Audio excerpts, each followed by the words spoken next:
Ons loof en ons prys U vir U genade. En soos ons hierdie Psalm ook lees, kan ons besef daar's soveel meer aan wie U is, Here. En spesifiek om ook te besef, ons kyk na U Vader, U is ons voorsiener, soos wat ons die laaste paar dae sien hoe U ook die aarde voed met reën. Ons sê vir U dankie daarvoor. Dat die hele skepping kyk na U as voorsiener.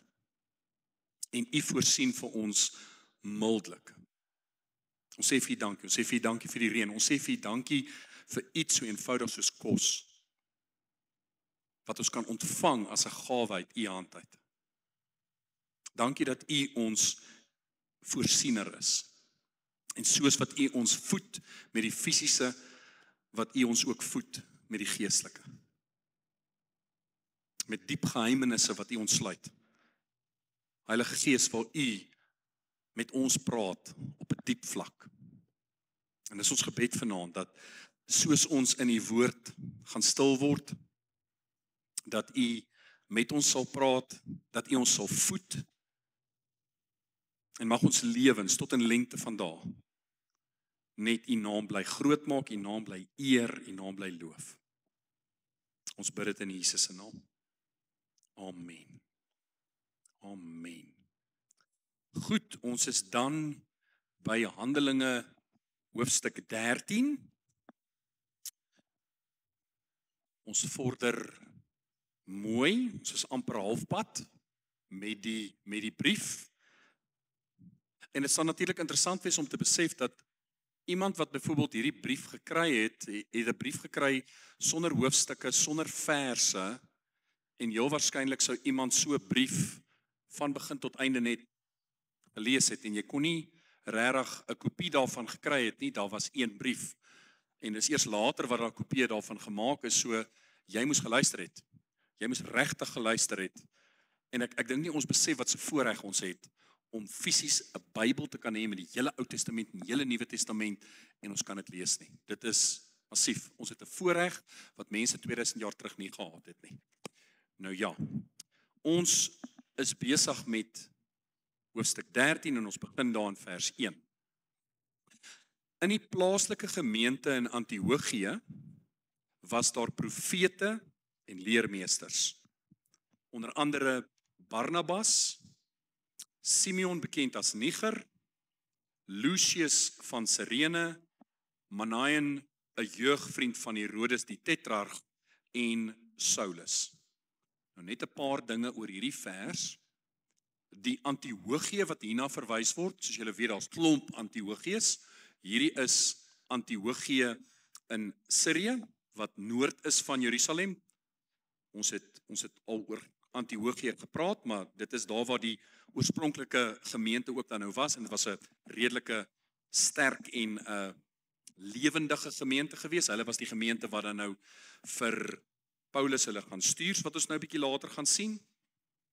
En as ons kyk na hierdie lys name, dan is dit baie duidelik dat die gemeente in Antiochië was baie divers.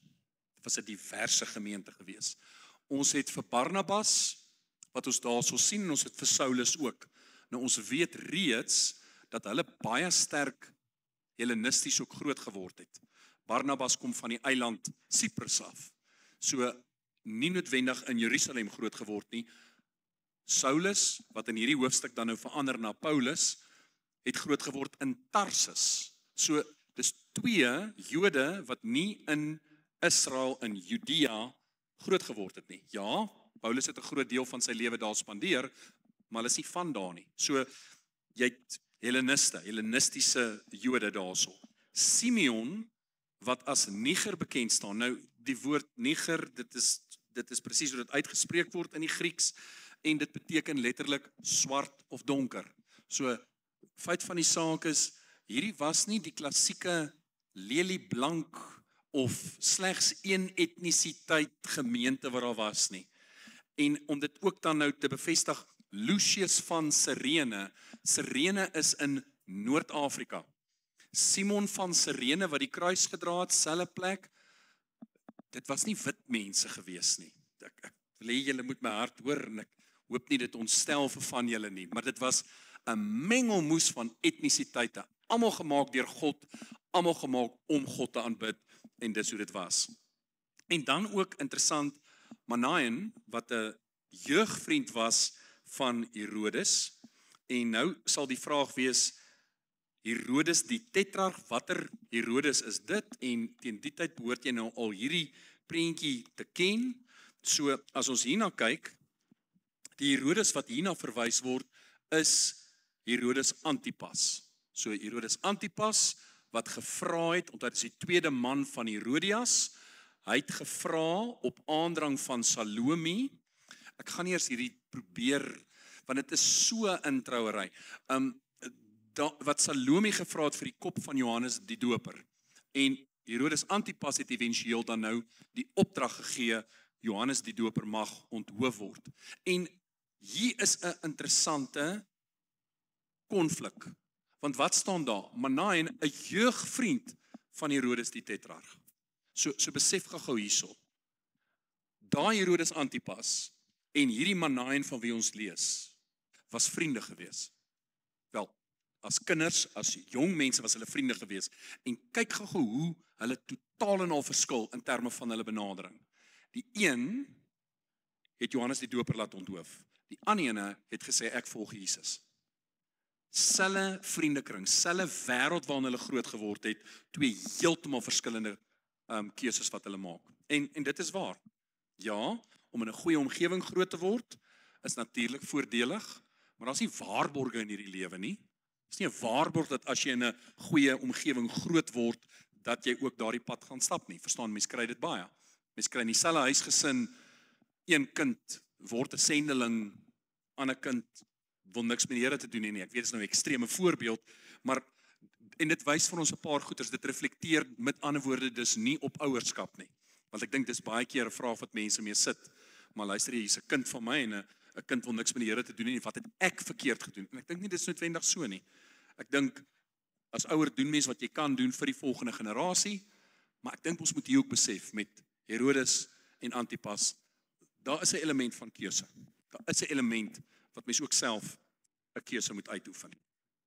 Nou hier sien ons dan nou ook van Herodes Antipas, wat ek net wil sê, wat geleef het van 20 voor Christus min of meer tot 39 na Christus, en hy was die tetrarg van Galilea en Perea, en dus hoekom, dit maak dan weer sin, hoekom Pilatus, toe hulle in Jerusalem was met Jesus se kruisiging, gesê het, maar hy moet met Herodes Antipas gesels. Daar moet ook 'n verhoor wees, want hy was tegnies 'n onderdaan van Galilea. Jesus was 'n onderdaan van daai noordelike gebied waaroor Herodes Antipas aangestel is. Maar wat mooi is aan hierdie gemeente, as ons weer eens kyk na die diversiteit van hierdie gemeente, dit sluit baie mooi aan by Galasiërs 3 vers 26 tot 28, want deur die geloof is julle almal kinders van God in Christus Jesus.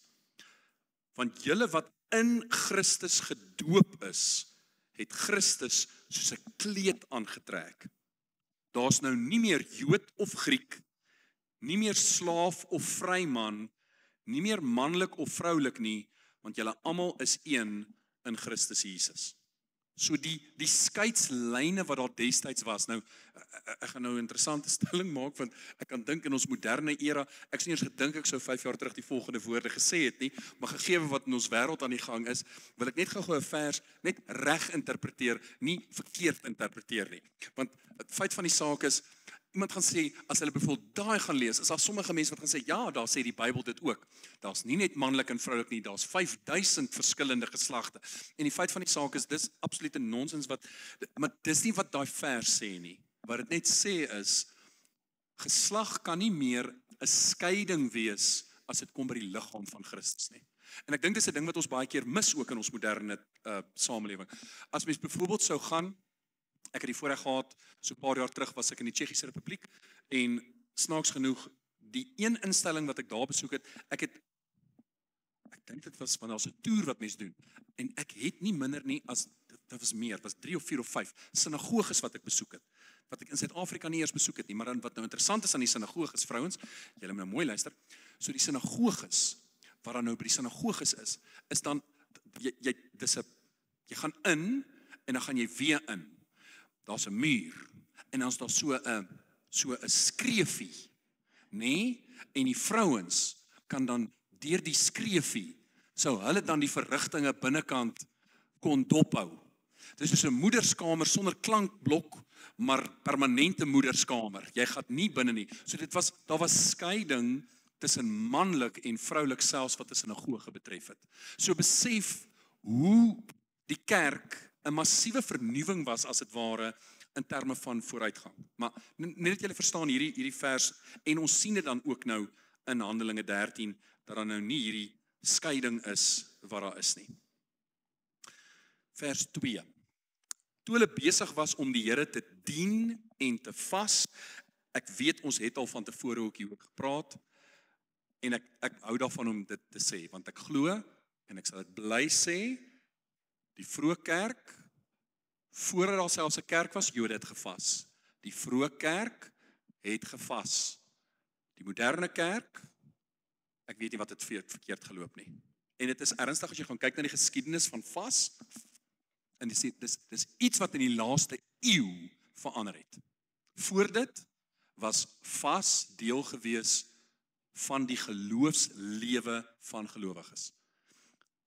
En julle gaan nie noodwendig hou van wat ek sê nie, maar as jy die Didakai gaan lees, 2 dae week. 2 dae week het mense nie geëet nie. En dit was nie omdat hulle nie kos gehad het nie, hulle het dit gedoen as deel van hulle aanbidding. En ek sal nie 'n godsdienstige reël gaan neersit oor dit nie, maar ek sal altyd een van daai mense wees wat mense bly herinner aan wat was die manier hoe die kerk dinge gedoen het vir die eerste 19 eeue. So dalk sit jy hier vanaand of dalk luister jy later na hierdie gesprek, gaan bid daaroor. Gaan bid daaroor. Daar's 'n wonderlike wêreld en ek bedoel dit is altyd so moeilik om hieroor te praat, want nou is dit soos nou praat ek oor myself en ek wil nie die fokus op myself plaas nie, maar ek kan getuig uit my eie lewe uit. Daar was 'n seisoen in my lewe en ek kan dit eerlik getuig. Toe ek net die Here begin volg het, wat gereelde vas deel was van my lewe. En oor tyd het ek lui geword. En ek het ophou vas. En ek het die prys daarvoor betaal. So as mens moenie eksperimente seker doen met hierdie klas van goeters nie. Maar my lewe is basies 'n eksperiment waar ek definitief 'n seisoen in my lewe gehad het wat ek weens luiheid opgehou het om te vas. En daar is definitief 'n prys daarvoor betaal. En dan leer mens uit jou les uit en mens kom weer terug. So ek nooi jou uit. En as dit nie maklik met jou sit nie, dis fyn, maar as jy dalk hier so sit en sê, "Jo, dis iets wat ek moet gaan verder ondersoek," asseblief gaan doen dit. Daar is iets in dit. En kyk mooi, wat het Jesus gesê in Matteus 6? Hy praat oor 3 gebruike. As jy gee, ja, nie as jy gee nie, hy het gesê wanneer jy gee, wanneer jy bid, en dan voor dit is dit wanneer jy vas. Nie as nie, wanneer. Not if, but when. Goed, ons is by Handelinge 2 vers 3. Besig om die Here te dien en te vas, het die Heilige Gees vir hulle gesê, sonder Barnabas en Paulus my af. Kyk net eers baie mooi daar, die Heilige Gees het vir hulle gesê, en ek moet daai onderstreep. Heilige Gees is 'n persoon. Is nie net hierdie krag wat en ek dink baie keer het mense die idee dat dit die Heilige Gees is. Dit is nie, die Heilige Gees is 'n persoon wat kan doen, wat kan praat, wat met ons praat. En dit is belangrik om dit te hoor want dit gebeur vandag nog. God kommunikeer met ons en Heilige Gees kan praat. Nou, die vraag sal wees, was dit hoorbaar? Kon gewees het? Was dit 'n inner stem, 'n stil stem aan die binnekant wat jy beleef het? Hoe dit ook al sê, daar was geen twyfel onder hulle dat Barnabas en Saulus afgesonder moes geword het vir die werk waartoe God hulle geroep het. Toe die gemeente klaar gevas en gebid het, het hulle die hande opgelê en weggestuur. En hier's nog 'n beginsel wat ook belangrik is handeoplegging.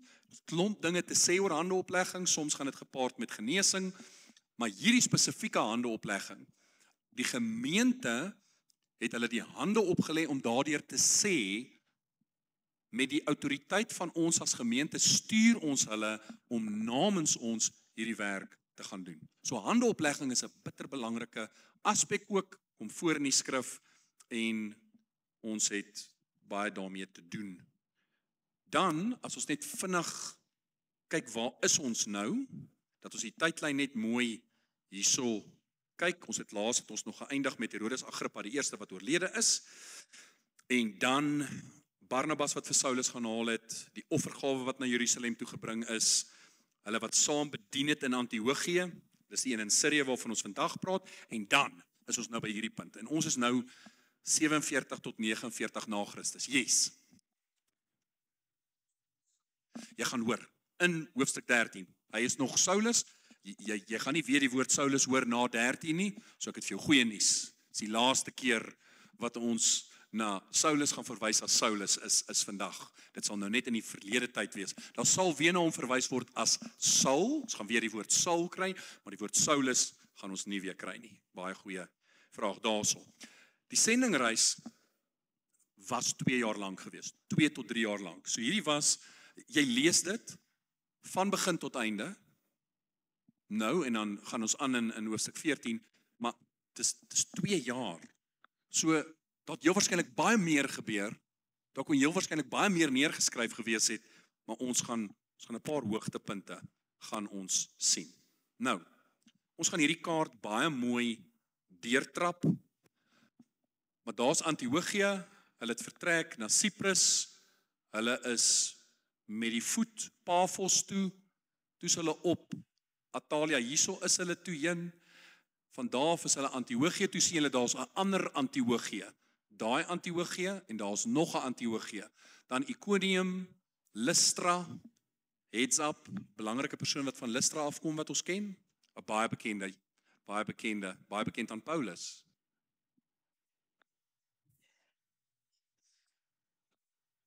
Timotheus is die korrekte antwoord. Ek het al geleer in die onderrig leer wêreld, mens moet net stil bly, die antwoord kom éventueel. Mens moet nie te vinnig antwoord nie, want dan leer die kinders, jy gaan antwoord. Nee, jy het gesien, jy weet nie onderwys. Mens blad net Timotheus, dan kom die regte antwoord kom uit. Timotheus was van Lystra, dan Derbe, en uit die aard van die saak is dit weer terug, en van daar af is hulle terug Antiochië toe, hulle het net Cyprus geskiep op die pad terug. Maar ons gaan lekker, by hierdie pad gaan ons stil staan, en ons gaan by almal mooi uitkom. Goed. So is Barnabas en Saulus deur die Heilige Gees gestuur en hulle het afgereis na Seleukië en daarvandaan weggevaar na Cyprus. Toe hulle in Salamis aankom, het hulle die woord van God in die Joodse sinagoges verkondig met Johannes as hulle helper. So hier is 'n paar dinge wat ons vir mekaar kan sê. So hulle kom by Salamis, wat 'n groot stad was, op die eiland Cyprus, en nou wat mooi is, ons weet Barnabas, hy's nou op sy eiland. Hy's nou op sy eiland. En ek weet daai vraag het ook op 'n stadium, het iemand dit weer gevra, hoe was dit moontlik geweest dat Barnabas, wat 'n leviet was, grond kon besit het? Hy het grond op die eiland besit. Hy sou nie grond binne Judea besit het nie. Geen leviet sou grond besit het binne die landsgrense van Israel nie, maar daar's geen ding gewees wat gesê het hulle kan nie grond elders besit het nie. Hy het grond daar gehad en dis verkoop en dis vir die kerk gegee. Right. Nou sien ons daar was Joodse sinagoges, meervoud. Dis nie net een sinagoge nie. En die rede hoekom ek dit sê is net, daar was 'n groot populasie Jode wat hier teenwoordig was. So, hier was meer Jode as wat jy dalk mag dink. Hulle was nie net 'n minderheidsgroep nie, hulle was definitief hier in groot getalle. En dan sien ons ook 'n patroon. En hier's die patroon, en ek sê dit vir jou nou, jy gaan die patroon gaan jy baie sien met Paulus se sendingreise. Waartoe gaan hy altyd eerste? Na die sinagoge toe. Altyd waartoe hy eerste gaan. En dan is die patroon redelik voorspelbaar. Aanvanklik gelukkig of aanvanklik nie gelukkig nie. Maar die feit van die saak is, éventueel vind daar 'n verwerping plaas van die boodskap wat Paulus bring. En dan wend hy hom tot die nie-Jode, tot die heidene. Daai patroon wat ek nou genoem het, jy gaan dit oor en oor en oor sien as jy Handelinge lees. En dan natuurlik ook belangrik hierso, sien ons daai, en dis Johannes Markus, wat ons van laas gepraat het, wat bekend gestel is, sy ma Maria, wat die bovertrek gehad het, waar daar 'n vroeë kerk byeenkoms gehou is, vroeg kerkbyeenkomste althans, en dit is Johannes. En hou vir hom dop, want ons gaan later, gaan daar definitief probleme wees wat hierdie Johannes betref. Julle gaan sien. Right. Hulle het deur die hele eiland gereis, tot in Paphos, waar hulle 'n sekere Joodse towenaar aangetref het. 'n Vals profeet met die naam Bar Jesus. Hy was die metgesel van die prokonsul Sergius Paulus, wat 'n verstandige man was.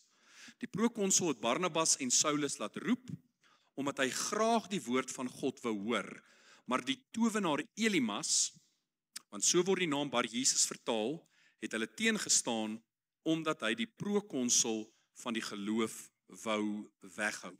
Nou weer eens, hier is 'n paar goeters wat ons vir mekaar kan sê.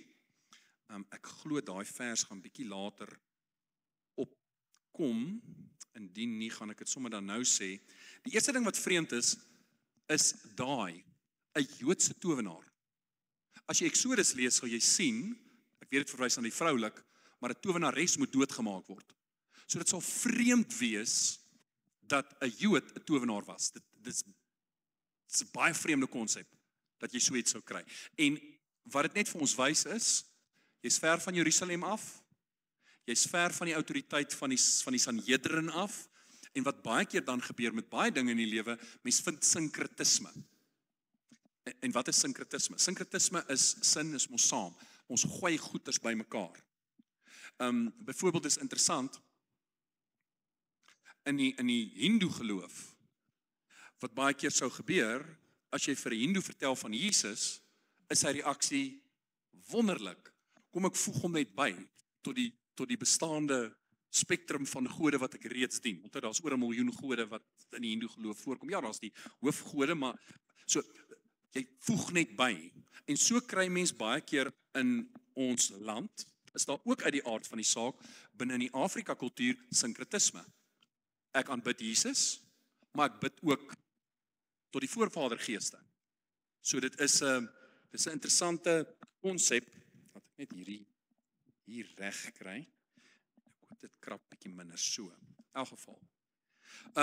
So jy daai sinkretisme wat plaasvind, en ek dink dis wat hier plaasgevind het. Jy's 'n Jood, maar jy doen ook 'n bietjie iets on the side wat daar is. Maar hy's 'n vals profeet, dis hoe die skrif hom noem.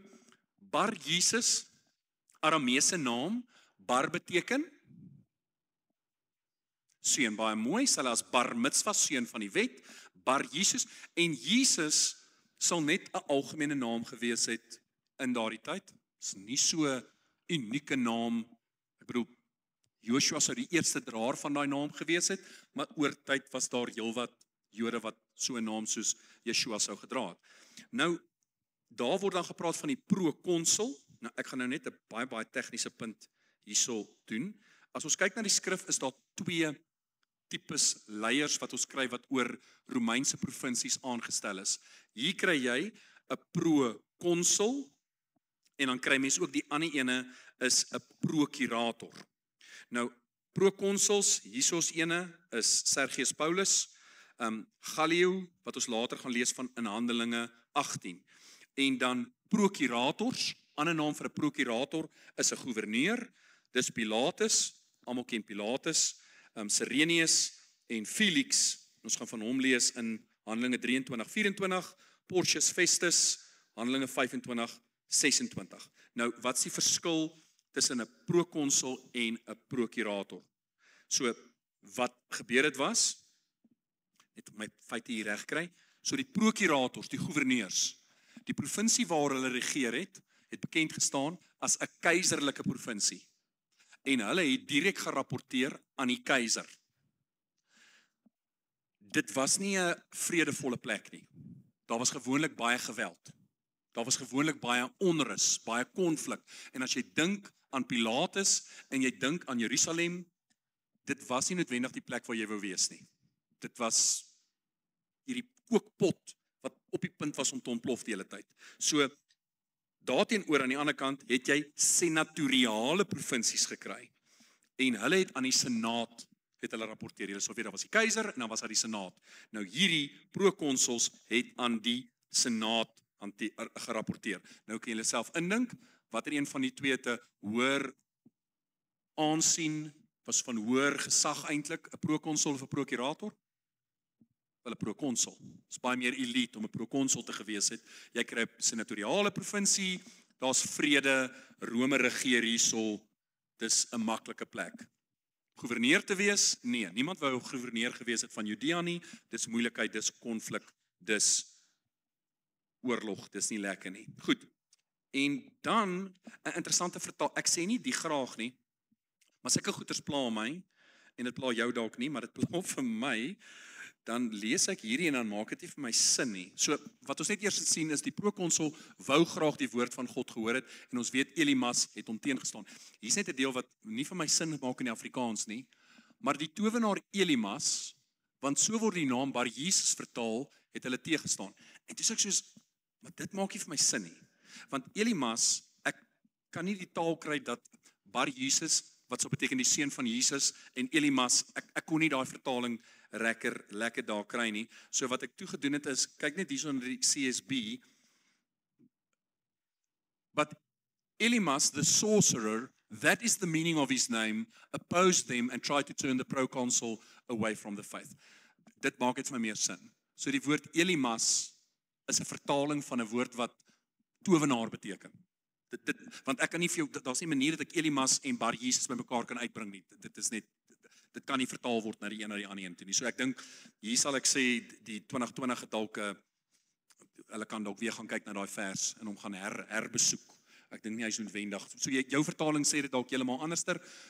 Dis wat lekker is aan die Bybel. Onthou, dit is steeds mense wat deur die leiding van die Gees vertalings doen, maar daar kan soms, so ek sê dit sommer ook vir jou, vir jy wat lief is vir die Bybel lees, soms as mense sulke goeters lees, maar dis net hoe ek funksioneer, ek lees dit en onmiddellik is my kop net soos, maar hierdie maak nie vir my sin nie. Ek kan nie die kloukie by die oor bring, hoe nie. En as mens dan kyk etimologies, dat beteken die woord Elimas, vermoed hulle is dalk een of ander Arabiese naam wat towenaar betref. En dan is ek soos great, dan maak dit eerder sin om net te sê, Elimas is 'n woord wat towenaar beteken. Goed, so hy's Bar Jesus die towenaar gewees, of Elimas, hoe dit dan nou ook al sê.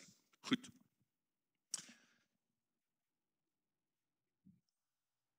Daai het ons klaar gedoen. Hierso. Onthou nou, Bar Jesus of Elimas wou natuurlik nie gehad het dat die prokonsul moet glo nie, maar Saulus, oftewel Paulus, het hom stip aangekyk en vervul met die Heilige Gees gesê, o kind van die duiwel, vyand van alle geregtigheid en vol allerlei listighede en elke soort bedrog, sal jy nie ophou om die reguit paaie van die Here te verdraai nie. Maar kyk, nou gaan die hand van die Here jou tref en jy sal 'n ruk lank blind wees en die son nie sien nie. Onmiddellik het 'n mistigheid en duisternis hom oorval en hy het rondgestrompel en mense gesoek om hom aan die hand te lei. Toe die prokonsul sien wat gebeur het, het hy verstom oor die leer van die Here gelowig geword. Nou hier's interessant, né? Want as jy nou na Handelinge 9 toe gaan en jy dink aan hoe het Saulus Paulus tot bekering gekom, dan was dit deur 'n lig. Hy het ook sy sig verloor, maar om te sien met watter autoriteit Paulus hierdie woorde kan sê, ek sit en wonder nou, Simon Magus, wat ons van vroeër gelees het, was in Handelinge 8, wie het vir hom gesê, toe hy wou die gawe van handeoplegging, wat hy wou gekoop het vir geld, wie het hom aangespreek? Dis Petrus, en dis Petrus, né? So ons sien ook 'n interessante parallel wat ons nou gaan begin kry. Daar's sekere goeters wat ons gelees het, wat Petrus gedoen het, en ons gaan interessant sien, maar baie van hierdie goeters word herhaal, en Saulus gaan dieselfde goeters doen, om iets van daai te wys dat die autoriteit is dieselfde. Dis dieselfde dinge wat hier gebeur, het ook in Paulus se lewe gebeur. En dan natuurlik sien ons dan nou wat hier gebeur, en dit is dat die prokonsul word uit die aard van die saak, word gelowig, en ja, mens sal dit seker nou 'n oordeelswonder kan noem. Soms word mense gesond, en dit lei daartoe dat mense tot bekering kom, en soms sien mense, ek wil nie dit in my gebeur nie, en dit lei ook tot die feit dat mense tot bekering kom. So dit is albei daai kan tot dit lei. En hier is dan nou klassiek daai geval wat dit het autoriteit verleen aan die woorde van Paulus, Saulus.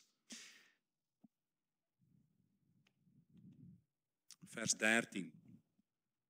Paulus en sy reisgenote het van Pafos af weggevaar na Perge, is daar Perge in Afrikaans, in Pamfilië bereik. Daar het Johannes hulle verlaat en na Jerusalem teruggekeer. En nou is die vraag, hoekom het Johannes hulle verlaat? Nou ons het nie 'n finale antwoord nie, daar's nie 'n 100% antwoord op hierdie situasie nie.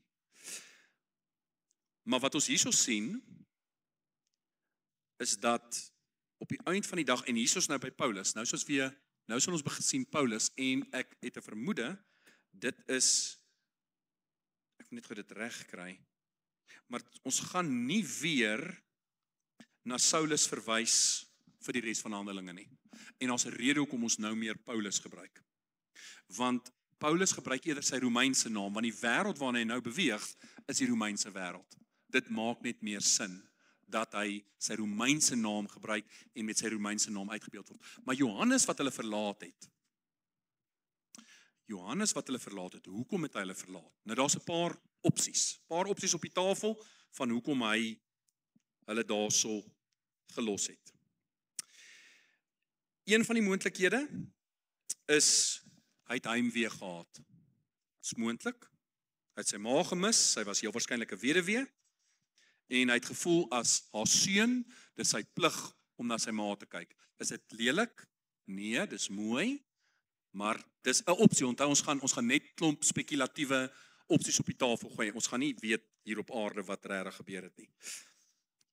2, wat dalk bietjie vreemd is, dit is nie heeltemal, een van die kommentators wat sê dat hy was nie so gelukkig met die feit dat Paulus nou 'n belangrike rol vertolk as sy ma se broer Barnabas nie, en nou is daar bietjie wrywing.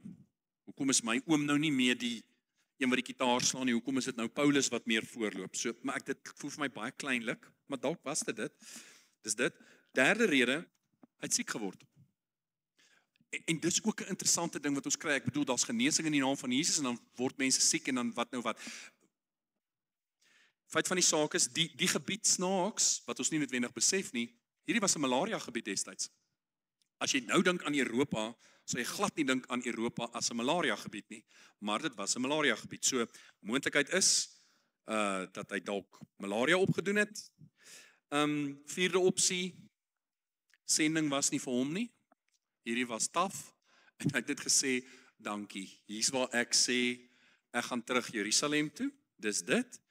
En 5dens, dalk was dit net sy plan om so ver te kom, maar hy het nie vir Paulus en Barnabas voor die tyd gesê, hoor hierso, die plan was eintlik net, ek gaan net tot in Cyprus en dan daarna gaan julle verder nie. Nou, hoe dit ook al sê, whatever daai rede is, ons weet nie, maar ons weet wel een ding.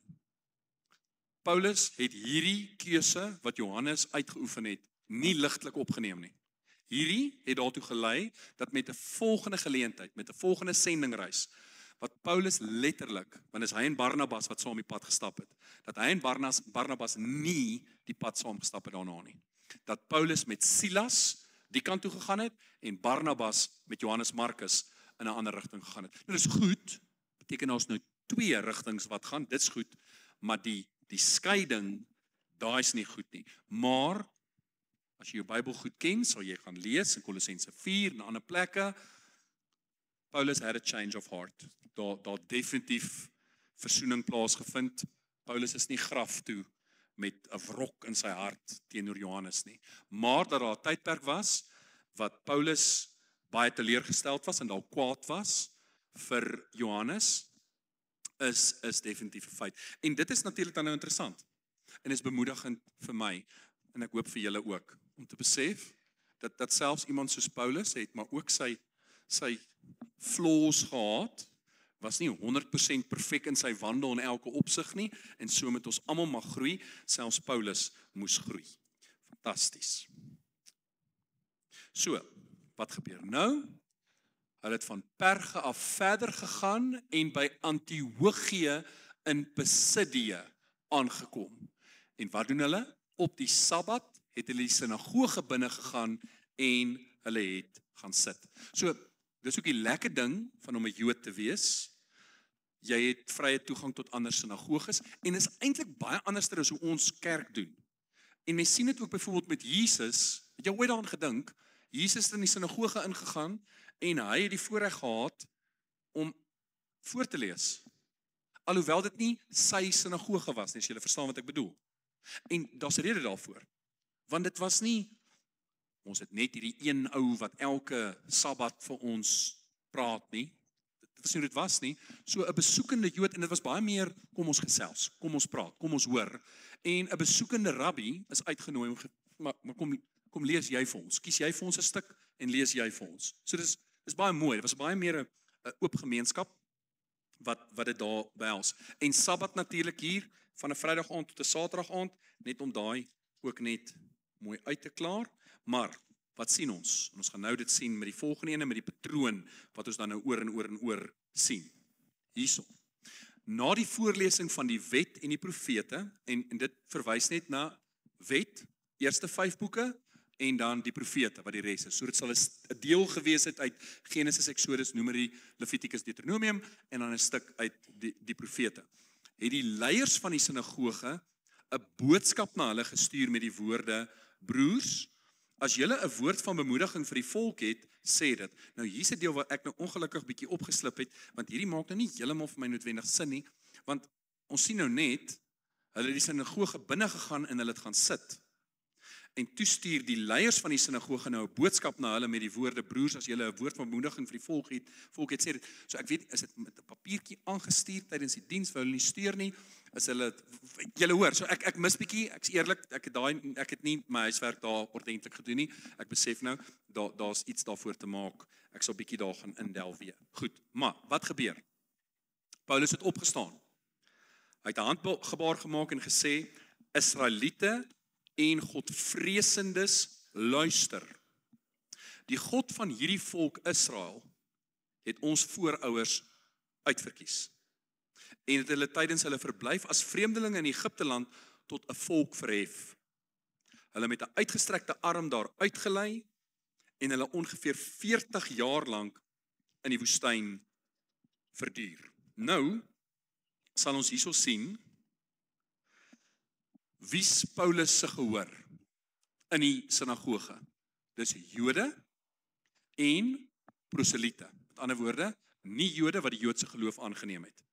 En wat ons hier sien is hy lewer 'n preek. Hierdie is Paulus se eerste aangetekende preek. Hy lyk baie in struktuur soos Stefanus se woorde wat ons lees van in Handelinge 7. So daar's definitief wel sprekendheid wat hierso openbaar is. En wat doen hy?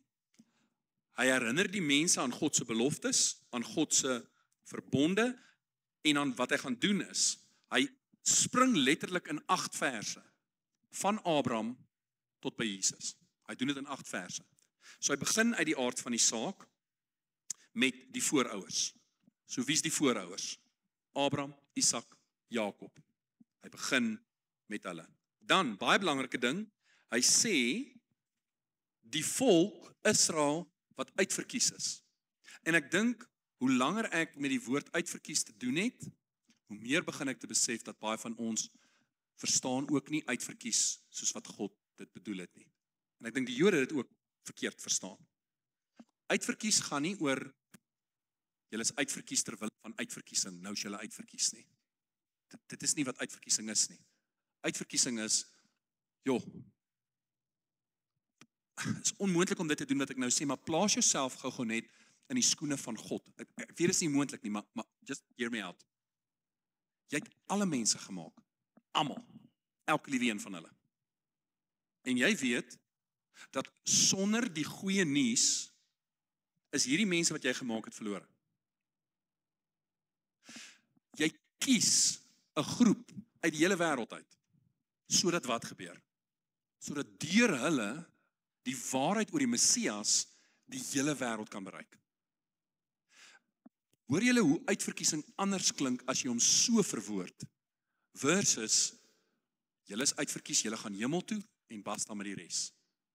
Dit is nie die kern van dit wat dit hieroor gaan nie.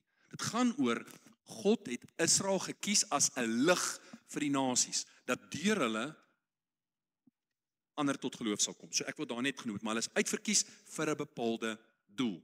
Dan, Jesaja 49 praat van 'n lig vir die nasies. Eksodus 19, baie bekende stuk. Vir my sal julle 'n koninkryk van priesters en 'n heilige nasie wees. Wat doen 'n priester? 'n Priester verteenwoordig die volk by God. Hy's 'n tussenganger wat dit betref. Right. Dan praat hy oor die feit dat hulle in die woestyn was, dat hulle eers in Egipte was en daarna in die woestyn was. En dan, want dit is 'n lang stuk, as julle vra, kan julle my met die grootste liefde stop, maar ek gaan 'n bietjie net die tempo optel, want dit is 'n standaard preek wat hier gegee word. In die land Kanaan het hy 7 nasies uitgedelg en hulle land as erfdeel aan ons voorouers gegee. Nou ek weet, daar is ook 'n vers wat deur party mense aangehaal word. Hoe kan God 'n God van liefde wees as hy mense net uitdelg? Wie is hierdie mense gewees? Dis mense wat hulle babas geoffer het. Hierdie is nie sonnaskoolkinders gewees nie. Verstaan, ek probeer net, ons lees daai vers en sê, hoe kan God so iets? Hierdie was nie mense wat gestop het by 'n kruising, dat die ou tannie oor die straat geloop het. Dis nie hierdie mense gewees nie. Hierdie mense was afgodedienaars, in hulle harte rebelle, wou niks met God te doen hê nie, en hulle het kinders doodgemaak.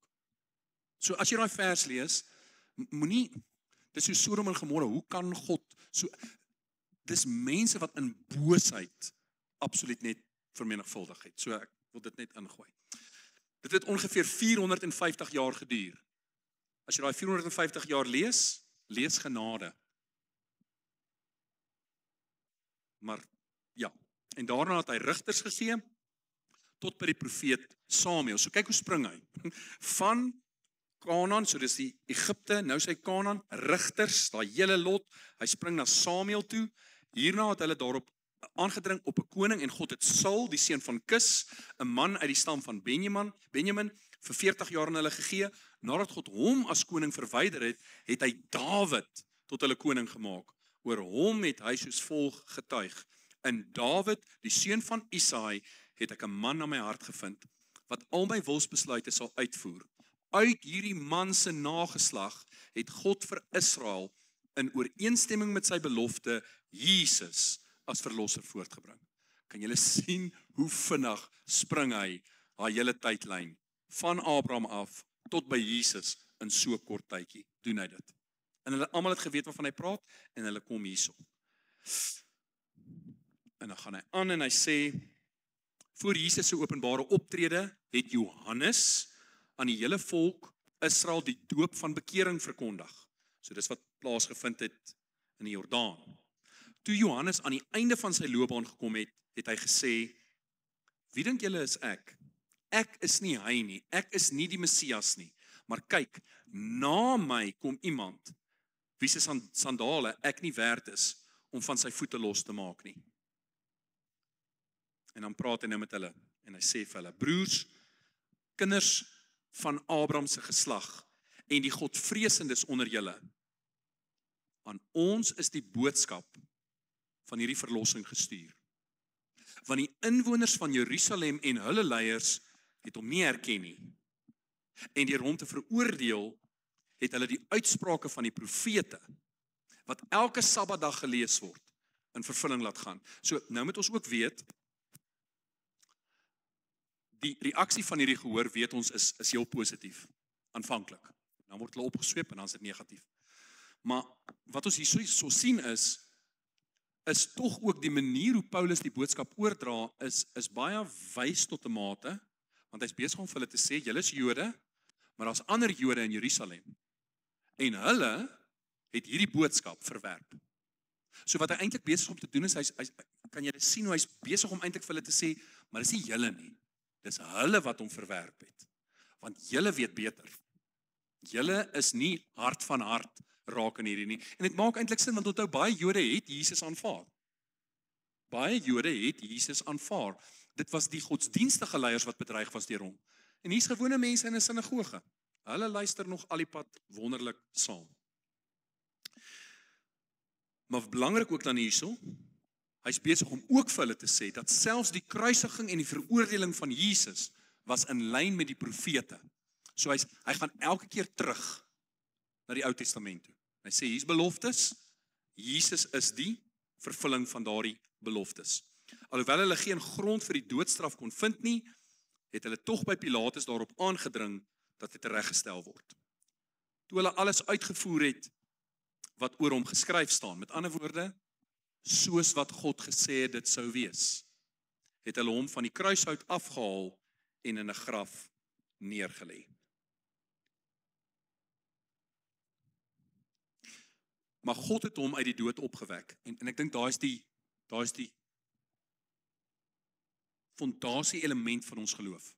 Weereens, om gekruisig te word, om begrawe te word, dis moontlik vir alle mense. Om uit die dood uit op te staan, different ballgame. En dit is wat hierdie waarheid is. En weereens, hy gaan die Ou Testament gebruik. In die loop van baie dae het hy verskyn aan hulle wat saam met hom van Galilea na Jerusalem gereis het en wat nou as sy getuies teenoor die volk optree. En ons verkondig aan julle die goeie boodskap. Wat is die goeie boodskap? Dat God die belofte wat aan die voorvaders gemaak is, vir ons, hulle kinders, vervul het, deurdat hy Jesus laat opstaan het. Dis die goeie nuus. Die goeie nuus is, God het die belofte wat hy gemaak het, in vervulling laat gaan. Dis die goeie nuus. Hy het beloof, daar gaan iemand gebore word uit die nageslag van Dawid, en dis presies wat hier gebeur het. En hy het beloof, daardie persoon wat Jesus is, gaan uit die dood uit opgewek word. En ons sien dit hier in vers 33. Soos daar in die 2de Psalm geskryf staan. Jy is my seun. Vandag het ek jou verwek. Hy vat die messiaanse Psalm en hy wys vir hulle, luister hier, God verwys hierso na sy seun. En omdat hy hom uit die dood sou opwek, sou hy nooit weer na ontbinding terugkeer nie. Het hy soos volg gesê, ek sal aan julle die heilige en betroubare beloftes van Dawid gee. Daarom sê hy ook in 'n ander Psalm, dink is Psalm 16, u sal u heilige nie ontbinding laat beleef nie. Want Dawid het, nadat hy sy eie geslag volgens God se raadsbesluit gedien het, gesterf en is by sy voorvaders begrawe en hy het ontbinding beleef. Maar hy, vir wie God opgewek het nie ontbinding beleef nie. So wat sê hy? Hy sê, kyk na Psalm 16. Wat staan daar geskryf in Psalm 16? Daar staan in Psalm 16, u sal u heilige nie ontbinding laat beleef nie. Nou iemand kon dit ook lees en sê, okay, verwys hierdie dan na Dawid. En Paulus sê, dit kan nie na Dawid verwys nie, want Dawid is dood. Hy het ontbind. Met ander woorde, dit is nie van toepassing op Dawid nie, maar uit Dawid uit is gebore die een wat nie ontbinding beleef het nie, en dit is Jesus. Julle moet dus weet, broers, dat dit hierdie man is, dat die vergewing van sondes aan julle verkondig word, en dat elkeen wat glo, deur hom geregverdig word van alles waarvan julle deur die wet van Moses nie geregverdig kon word nie. En hierdie is 'n massiewe vers, of 2 verse altans, en hy bevat baie. So hoe kry ons vergewing van sondes? Deur Jesus. Deur te glo in hom word ons geregverdig. En dan sê hy baie belangrik, ons word regverdig van alles waarvan julle deur die wet van Moses nie geregverdig kon word nie. Nou wat beteken dit om geregverdig te wees? In Engels, to be in right standing with God. In eenvoudig Afrikaans, God het niks teen my nie, ek het niks teen God nie, hier's 'n oop verhouding. Dis wat justification, Annelie, just if I did not do any sin. Daar's niks wat God teen jou hou nie, en dis nodig dat jy dit vanaand hoor. Dis sommer nou 'n belangrike teaching punt wat jy moet verstaan. As ek en jy in Christus is, het God niks teen jou nie. God sit nie daar met arms gevou en sê, ja, ek verdra jou, maar eintlik het hierdie en hierdie nie reg gedoen nie. Dis nie wie God is nie. Dis nie wat regverdiging is nie. Besef dit. Besef dit baie mooi. En ek dink hier's die paradoks en die kontras wat ek baie keer by tieners en studente kry, so ek noem dit graag, is altyd hierdie paradoks wat daar is. As 'n mens die pad begin stap, jy's geregverdig, jy's wedergebore, jy's vergewe, jy's skoon gewas, jy's 'n nuwe mens, wonderlik. Dan vra ek baie keer hierdie vraag. Wat is die kans dat so 'n mens in hulle wandel, daar gaan hulle dood, in hierdie wandel, dat hulle iewers gaan struikel in een of ander sonde, een of ander tekortkoming? Wat is die kans? Was altyd bang om met 'n antwoord. Wat is die antwoord? 100%. So ons almal sit hier, en ons is nie besig om daardeur te sê dit is okay nie, ons is net besig om te sê, realisties, is daar geen mens, ek bedoel Paulus het kwaad geword vir Johannes, daar is nie 'n mens wat wedergebore geregverdig is, wat nie iewers in hulle wandel gaan struikel nie. So, veral jong mense het geen probleem om dit te verstaan, en daardeur is ek nie besig om te sê, woehoe, hier gaan ons nou, leef hom lekker, leef jou reis, glad nie besig om dit te sê nie. Wat ek wel sê is dit is die realiteit. Wat jy sou verwag is dat soos 'n mens stap op hierdie pad van heiligmaking, dat jy 'n paar jaar aan sal terugkyk en sê, wow, maar iets het verander in my lewe. Daar's goed wat ek op 'n daaglikse basis gedink het, gesê het, opgetree het, en is net nie meer daar nie. Dis die Heilige Gees wat kom en ons kom nuut maak en ons kom verander. Nou die punt wat ek wil maak is alhoewel ons dit alles glo en is waar, dink ons vir een of ander rede dat as ons dan na die pad stap waarop julle almal gesê die kans is 100% dat ek iewers die merk gaan mis, hoekom glo ons dan God is kwaad of teleurgesteld as ons dan struikel op hierdie pad? Dis 'n baie geldige punt. En ek dink dis iets wat maak dat baie mense, as jy jonk is en jy struikel en jy staan op en staan, dit gebeur, maar hoe langer jy op hierdie pad is, en dis waar ek baie keer besorgd is oor ouer mense.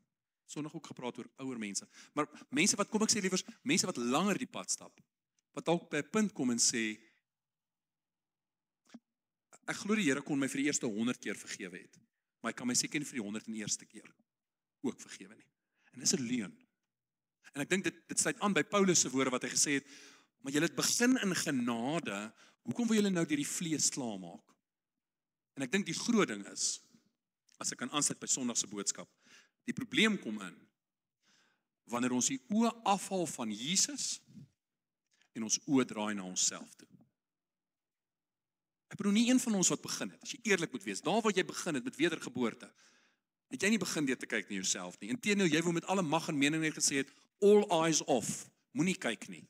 Asseblief, hierdie is net gemors. Hierdie is net 'n totale ramp.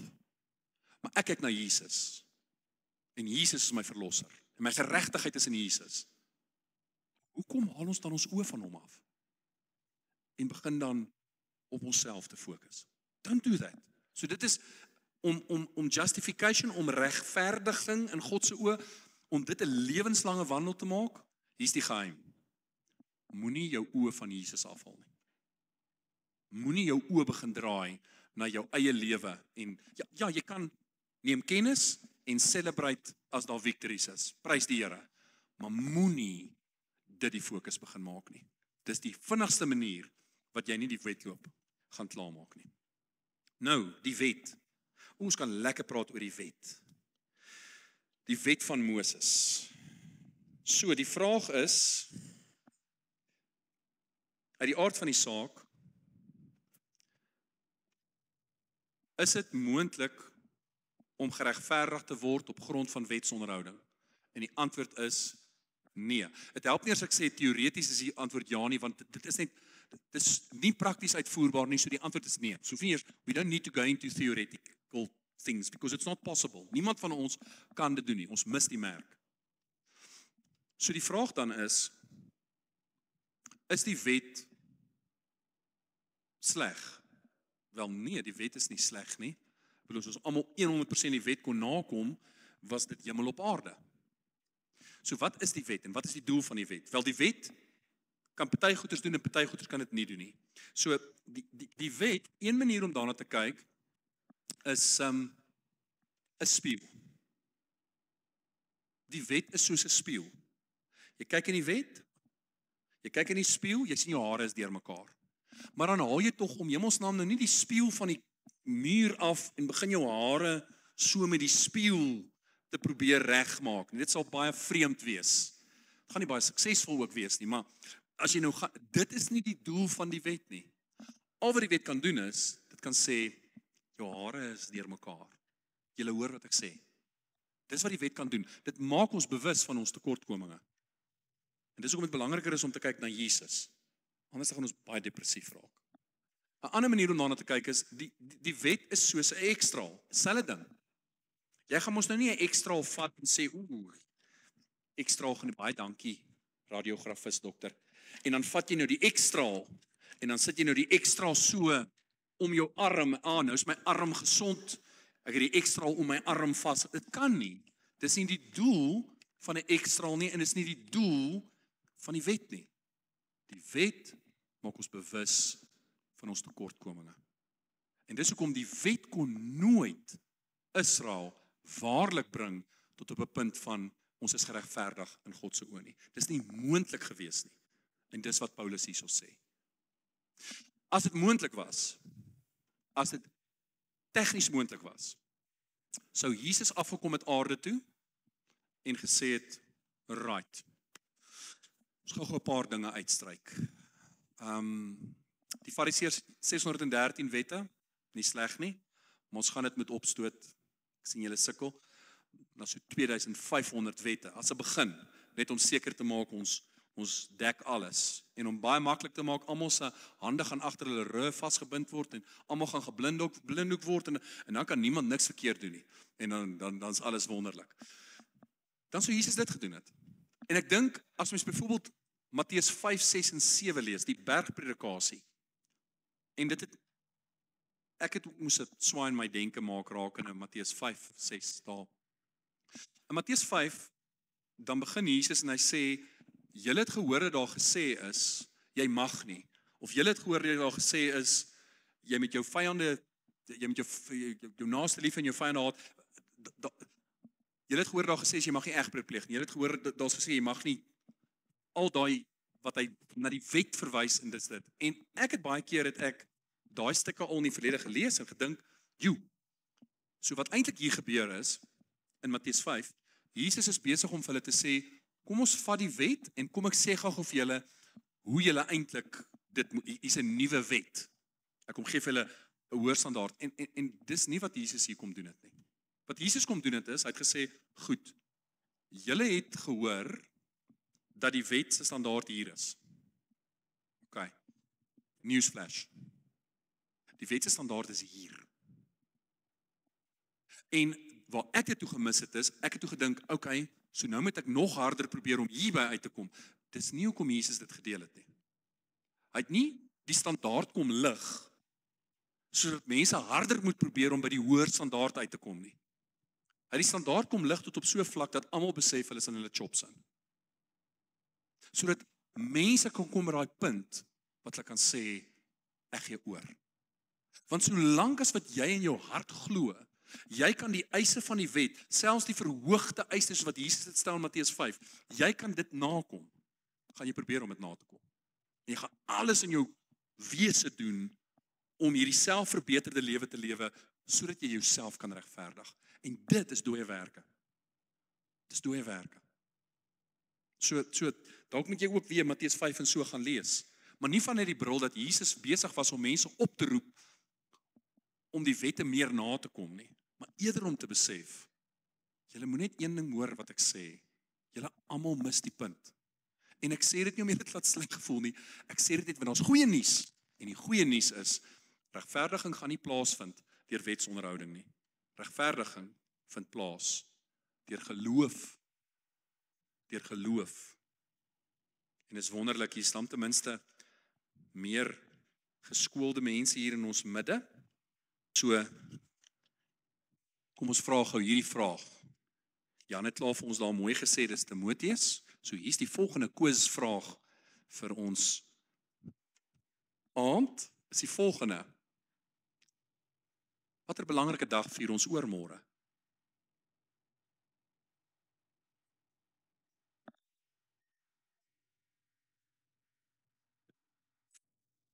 Baie mooi dat die jongste hier onder ons die antwoord vir ons kon gee, fenomenaal. Oormôre is die 31ste Oktober. Julle onthou dit, 31 Oktober 1517, onthou dit as wat gister is, het Martin Luther die stellings teen die kerk se deur in Wittenberg vasgespijker met al die stellings wat hy protes aangeteken het teen praktyke in die Rooms-Katolieke kerk wat nie reg was nie. En dit was die begin van dit wat ons ken as die reformatie, ander woord vir reformatie is hervorming, so dit is waar dit vandaan kom, so semper reformatie, ons moet altyd bly reformeer, kyk wat sê die skrif en teruggaan na die skrif toe. En wat dit mooi maak is, een van die goeters was, en hier is die ding, ek's mal, Martin Luther is een van my helde, definitief nie 'n perfekte man gewees nie, definitief nie alles perfek gedoen nie, soos almal van ons maar. Maar die feit van die saak is, as jy sy lewe gaan lees en kyk hoe sy lewe gegroei het, daar's baie wat ons kan leer daaruit. Maar sy groot draai het gekom omdat hy die skrif bestudeer het. Hy het die woord van God gelees en hy het die wêreld vergelyk met dit wat hy in die woord gelees het. En toe sien hy maar die twee belyn nie. Dis goed wat nie reg is nie. So hy het nie daai goed geskryf om 'n punt te probeer maak nie. Dit was nie sy punt was opregte liefde vir God. En wat hy moes ontdek het. Presies. En dis hoekom dis nou weer waar hy nou weer heeltemal na die ander kant toe oorgehel het. Hy het op 'n stadium, as ek nou reg kan onthou, was nie noodwendig te lief gewees oor die boek Jakobus nie. En as jy Jakobus ken, Jakobus het 76 imperatiewe. Julle ken imperatief is opdragte. En maar is verstaanbaar hoekom hy in reaksie daarteen gesê het. Onthou, sy groot stelling is vryspraak deur geloof. Vryspraak, sy gunsteling brief is Romeine. Martin Luther was mal oor Romeine, die waarheid van vryspraak, regverdiging op grond van geloof alleen. En hy het gevoel dat 'n boek soos Jakobus hel te veel oor na die kant toe van dade. En nou is dit weer die pendulum wat in die middel kom staan en ons kan sê nee, dit is albei. Geloof en dade, want uit die aard van die saak jy word gered deur geloof en hoe weet ek of jy glo? Wel ek kyk na jou dade. Okay, dis nou weer daai hele debat, maar die punt is net 31 Oktober, so vir die toekoms, moenie dink aan dit wat mense die 31ste Oktober noem nie, ek gaan nie eers die woord noem nie.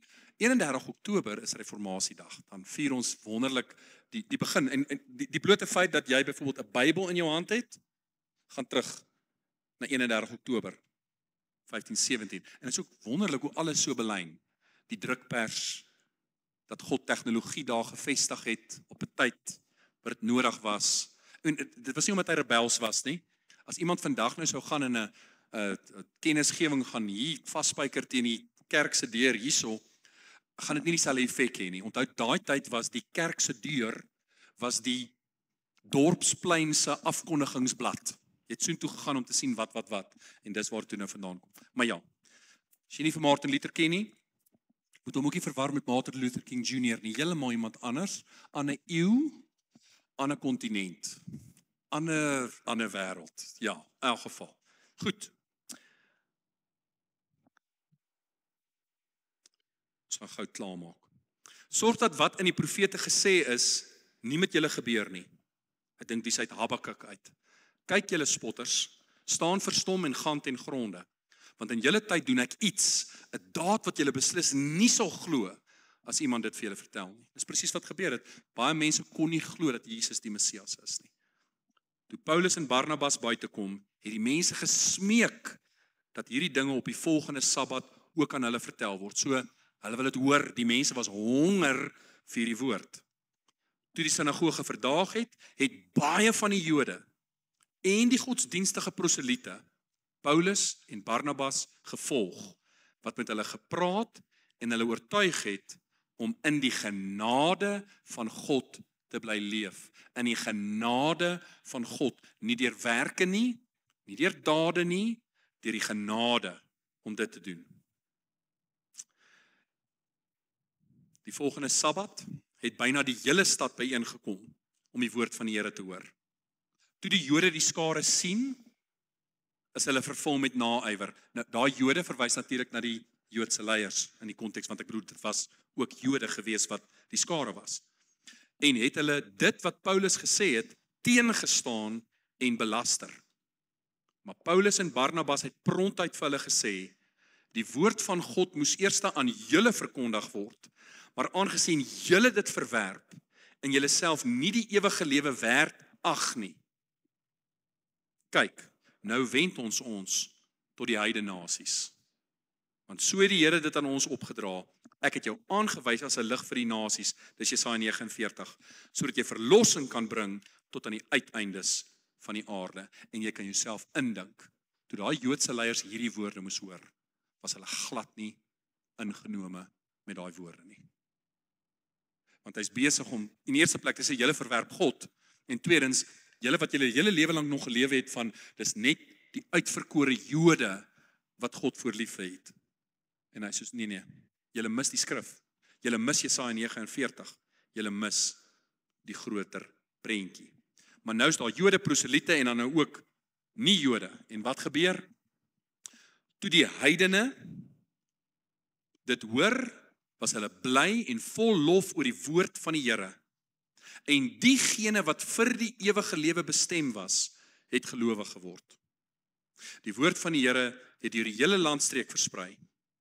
Die Jode het egter die godsdienstige vroue uit die vooraanstaande kringe en ook die leiers van die stad aangehits, en hulle het 'n vervolging teen Paulus en Barnabas ontketen en hulle uit hulle gebied verdryf. Hulle het toe die stof van hulle voete afgeskit as getuienis teen die stad en na Ikonium vertrek. Die disippels is vervul met blydskap en met die Heilige Gees. So mooi. So wat gebeur? Die wat aanvanklik nie ingesluit is nie, hulle is ingesluit. Ons as heidene, wat is die reaksie? Hulle is baie bly. En wat gebeur? Daar's teenkanting. En hier's die ding. Die wat agterbly, wat's hulle reaksie? Ook 'n interessante ding. Hulle reaksie is, hulle is vervul met blydskap en hulle is vervul met die Heilige Gees. En hulle het gegaan en die evangelie verder verkondig. En ons gaan nou lekker sien, dis hoe ver ons is. Ons is nou van Antiochië is hulle na Ikonium en daar gaan nou ook goed gebeur en dan Lystra en Derbe en dan gaan hulle al die pad teruggaan tot in Antiochië. Right. Ja, so mens mag dalk gewonder het. Ek bedoel, dit was vir 'n ruk in Antiochië, ons weet nie hoe lank nie, ons weet die hele sendingreis was 2 jaar, maar hulle was daar vir 'n wyle en hulle gaan weg. En al wat ek net wil sê is, dis hierdie reaksie hierso is fenomenaal. Want mense sou dink hulle sou hartseer wees en maar wat van ons en ons is nou agtergelaat. Nee, die Heilige Gees het hulle bemagtig om kerk daar te kan wees en om dit te kan uitleef. Ja. So ja, dit is Handelinge hoofstuk 13 gewees. Hy het 'n lang preek. Ek besef dit. Handelinge 14 is weer baie korter, is omtrent die helfte die lengte van Handelinge 13. Maar ja, ek gaan daar amen sê en dan gaan ek vir ons bid. En dan kan julle lekker nog gesels en afsluit. En ja, dan sien ons mekaar volgende week. Kom ek bid vir ons. Here, baie dankie vir wie U is. En dat ons net vanaand opnuut kan bewus word van die feit, Here, dat U hart nog altyd was, dat ons verhouding met U sal hê. En Here, dat U Seun gestuur het om te sterf vir ons, namens ons, maar om op te staan uit die dood en die dood te oorwin. om die skeidsmuur af te breek, sodat ons geregverdig kan wees deur die bloed van die lam. Jesus, ons sal nooit genoeg kan dankie sê vir die prys wat betaal is nie. Dankie vir u bloed wat gevloei het. Dankie vir u genade wat u so mildelik skenk. En dat ons met vrymoedigheid die troonkamer kan binnegaan. Here, ek bid dat ons sal wees soos 'n Paulus en 'n Barnabas en die gemeente daar in Antiochië en Pisidia, dat ons met blydskap u sal dien, dat ons vervul sal word, opnuut deur die Heilige Gees, en dat ons nie sal stil bly oor die goeie nuus nie. En in hierdie tyd, wat ons terugdink aan dit wat in 1517 gebeur het, dankie Here dat ons kan weet, ons word geregverdig op grond van geloof in u. En opnuut vanaand kom plaas ons vertroue in u, nie in ons eie werke nie. Ons eie werke is soos drek. Ons besef, ons kan nie onsself red nie. En dankie Jesus dat ons u kan ken as ons verlosser. Ons kies opnuut vanaand om te vertrou dat u die beste is. Dat u die beste plan het.